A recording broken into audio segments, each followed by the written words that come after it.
Oh, it's a goosebump moment when TB12 takes the field for pregame warm-ups in the Super Bowl. Now, the oldest player to ever win NFL MVP, and it's really refreshing to hear Brady say throughout the week that he just relishes this experience and will be taking it all in. And US Bank Stadium will be crazy tonight as Brady returns to his 8th Super Bowl. Elsewhere around the league, the quarterback carousel spins and put in motion earlier this week when the Chiefs agreed to trade Alex Smith to the Redskins. That means Kirk Cousins' time in Washington could be over, but also scheduled to become free agents when the new league year begins. Drew Brees, Case Keenum, and Sam Bradford all need new contracts. So this is sort of like our insiders huddle. We have Lewis, Adam, and Mort with us. So let's talk about these quarterbacks. Never really been an off-season for quarterbacks quite like this. So let's run through some scenarios. Let's start with Kirk Cousins, who was on our set this week. What do you make of all of it? Well, Susie, most people thought when the Washington Redskins traded for Alex Smith, Kirk Cousins would be free. And he might be. But hold on, because the Washington Redskins are considering using their franchise tag on Kirk Cousins, which would have huge ramifications. If they decide to tag him, and they very well might, that would mean that they would have the ability to trade him if and when he signed that franchise tender. But if he didn't sign the franchise tender, the $34.5 million would still count against Washington's salary cap until he signed the tender.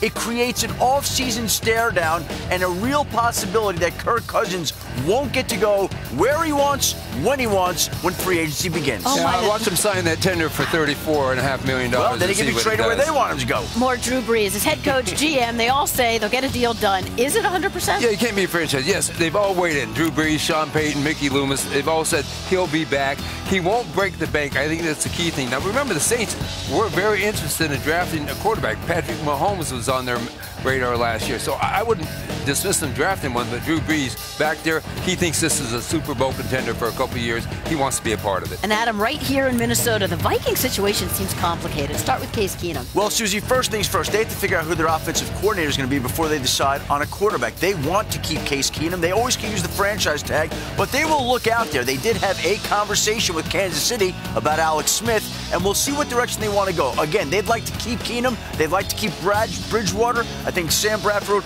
well, I'll let Mort address Sam Bradford, but they got to find an offensive coordinator before they can figure out what they want to do at quarterback. And so on Sam Bradford, I think he's the odd man out in this, and what he's willing to do. Listen, his knee is pain-free right now, but he's willing to sign and realistic that it's going to be a one-year deal, prove-it type of deal. So these teams that are looking for a bridge quarterback, or maybe for, let's take a look and see if we can sign him to a long-term extension, Sam Bradford will be on the market for that one-year improve-it type of contract. And Lewis, big determining factor in what teams do in free agency, the quarterback draft class. Give us the preliminary breakdown. Yeah, this is an interesting group, Susie. Look, Josh Rosen's probably the guy who plays the position the way you typically see it played in the NFL in terms of being able to work from under center, very comfortable, 3, 5, and 7-step drop, very compact release. He looks the part. Josh Allen, the most intriguing physically. I mean, he's big. He's got a tremendous arm in terms of strength, and he can put the ball wherever you need it to be put in terms of distance. Now, location may be a different issue with him, but he started to clean that up as the game went on and as the week went on at the Senior Bowl. Sam Darnold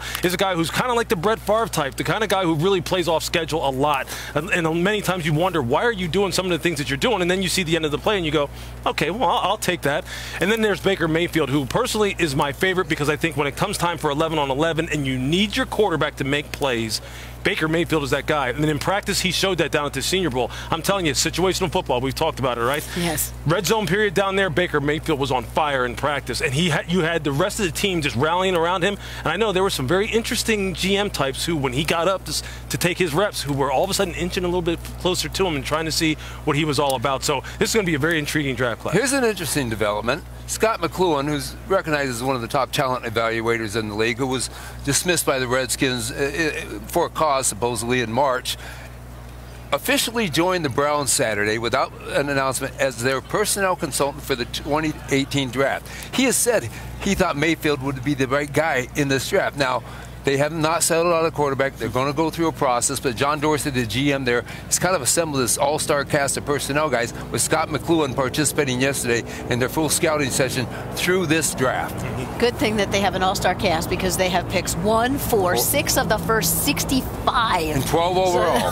That's better make them count. They've had a lot of picks for a lot of years. And money with free agency. They need players. The Colts pick number 3. They don't need a quarterback, or do they? Well, Josh McDaniels is going to be their coach. We know that. And Andrew Luck has said he's never felt better. He's going to begin work with Tom House and Adam Dado, the guys who have worked with Tom Brady and so many other quarterbacks out in L.A. But he hasn't really began that full regimen of throwing when he had pain.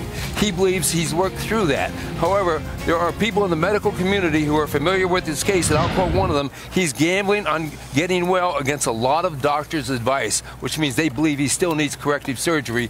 So we'll see over the next month or so. He believes he's going to be okay, but there is a gamble in the eyes of some medical experts. Aaron Rodgers?